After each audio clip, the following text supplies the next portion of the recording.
Hey everybody, it's me, David, and welcome back to another video on this channel where we're going to be talking about some Transformers news because there has been a lot of it. And while I don't want the podcast to devolve into a podcast that just recycles news, I thought it was an important enough week to actually talk about stuff because MegaCon, first of all, where are all these conventions popping off from? Suddenly, back in the day, if you're my age, you knew that all of the Transformers news came out of BotCon.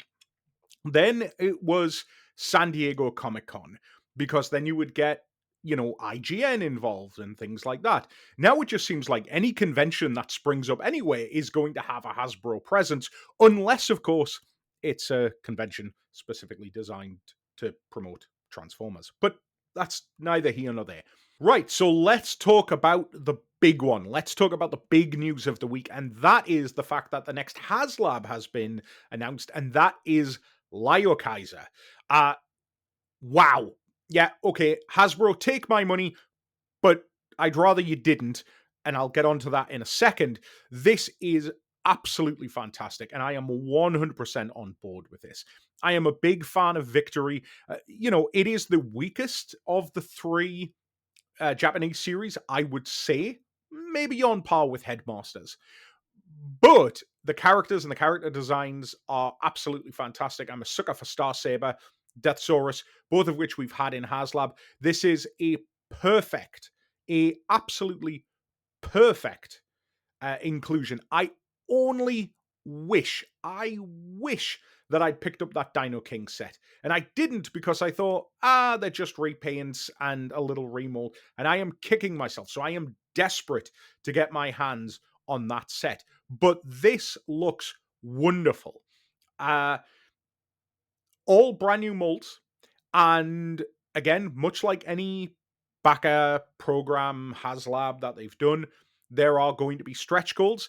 And one of the stretch goals, the first one, in fact, is actually going to be Death Cobra. It's a fully tooled figure.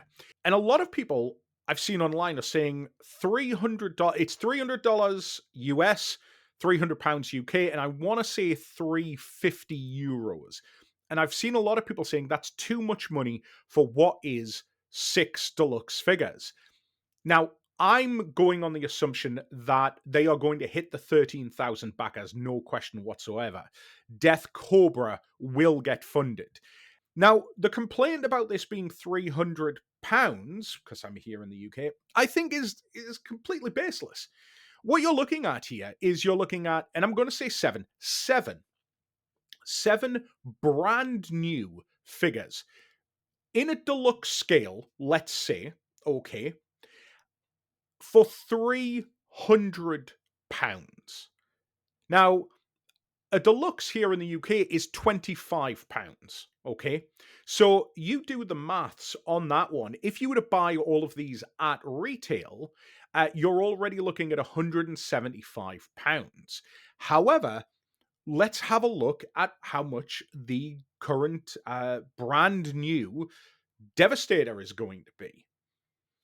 So 2 of the figures are coming as a box set, which is £90. Even if all of the others, even if the other 4, because we're looking at comparable figures, 6 to 7, whatever, even if we look at that, it's going to cost you around £250 just for Devastator, because Scrapper isn't a deluxe, and I want to say he's not going to be the only one who isn't a deluxe. I could be wrong about that. But Devastator is going to be about 250. So the fact that you're getting 6 brand new figures, 7 if we hit the stretch goal, which we absolutely will, a brand new combining team with brand new weapons, all of which come with, and I don't know what Hasbro's current term is. I doubt they're breast partners, but I'm old school. They're the breast partners. Each one of them comes with their own breast minifigure. Like, this is incredible value for money. And this is absolutely what I want from HasLab moving forward. So 100% totally on board. I think it's great value for money. Would I have liked it at 250? Of course I would. But then again, I'd like everything cheaper. The reality is, though, I think the price is excellent. However, this is where we run into a bit of a problem. This figure is not due until fall of 2026. That means that Hasbro will generously be sitting on your money for basically 18 months. And I find that completely unacceptable. I have ever since they started with these HasLab projects. I have hated it ever since Mattel started doing it in the old Matty Collector days. But at least when Matty started doing it, they did like a paid installment thing. I fundamentally disagree with them taking your money and sitting on it for that length of time. If this were coming out fall of this year, 100% take my money. Fall of 2026, absolutely not. I disagree with it because that's my money you have. And you've got more money than I do. Also, as well, like, it's got 45 days. Currently, it's 44 days left, so it's not finishing till the end of March. So they're giving people time to find the money. And I can understand there could be an argument to be made of, well, I have the money now. I don't know what things are going to be like in 2026. No, you're absolutely right. World very uncertain. Who knows what it's going to be like?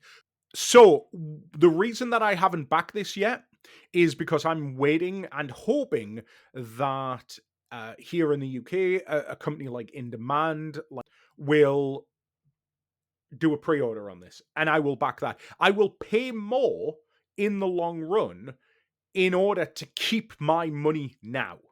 And that, I think, is the only issue that I have with HasLab and any of these crowdfunded things. But this is 100% fantastic. If they don't offer it, then yes, I will pony up the cash begrudgingly. But this is amazing. Very, very excited. Can't wait. Unfortunately, though, it's going to be a long time. In addition to all of that, the other stuff that we got to see, well, the only other ones that I really want to talk about, just because they're so weirdly left field, is that we're getting Hearts of Steel figures. I mean, Hearts of Steel came out nearly 20 years ago. We're getting Optimus Prime and Starscream, and then we're getting Bumblebee and Megatron. Not the most original character choices, but what I will say is that I was literally having a conversation with somebody not too long ago where I was saying that in order to make Transformers feel a bit more fresh, why don't we do something really ridiculous, like make Optimus Prime a train?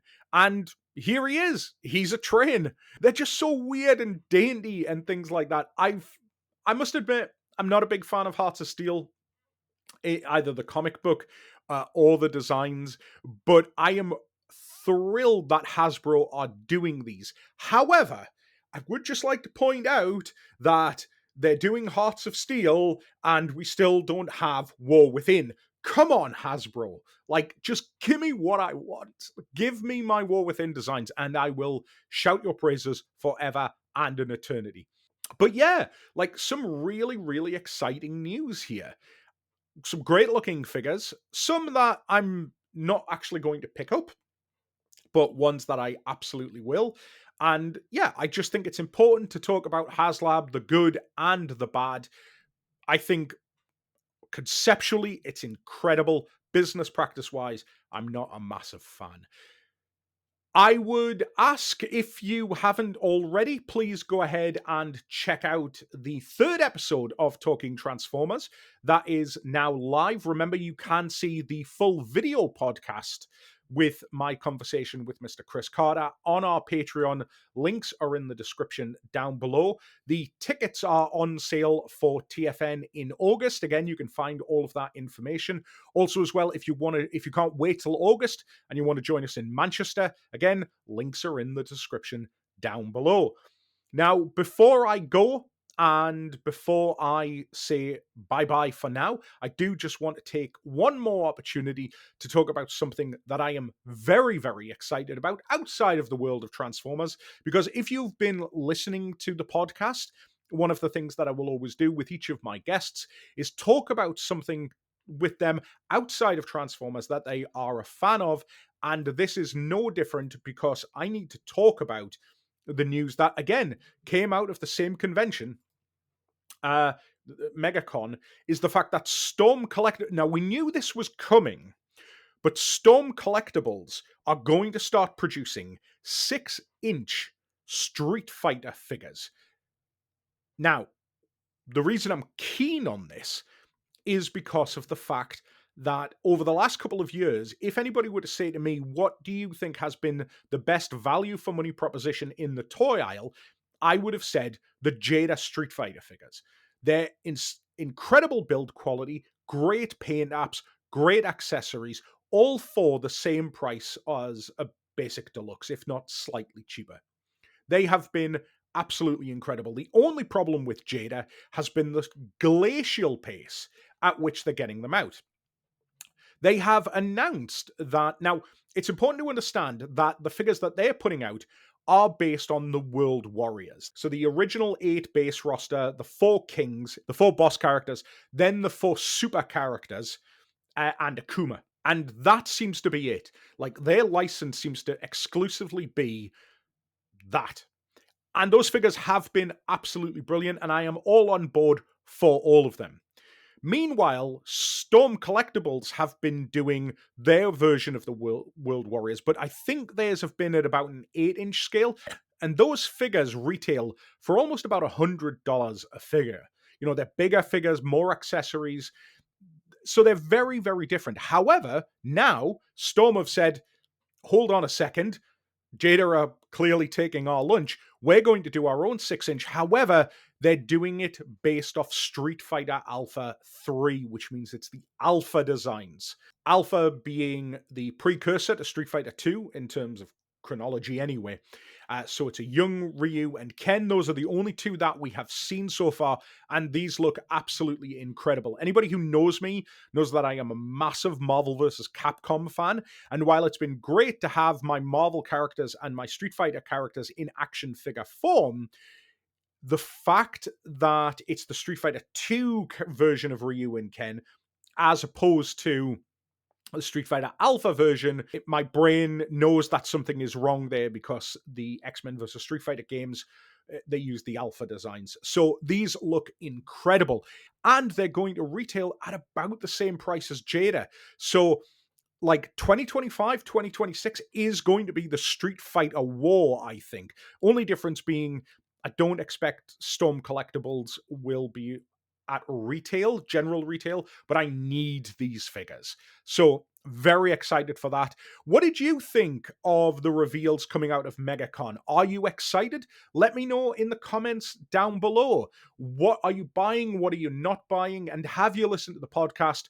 Please go ahead and check it out. It does mean a great deal to us for your continued support. And if you want to see exclusive behind the scenes videos of all of the stuff going on with TF Nation, again, please feel free to have a look at our Patreon and possibly become a member.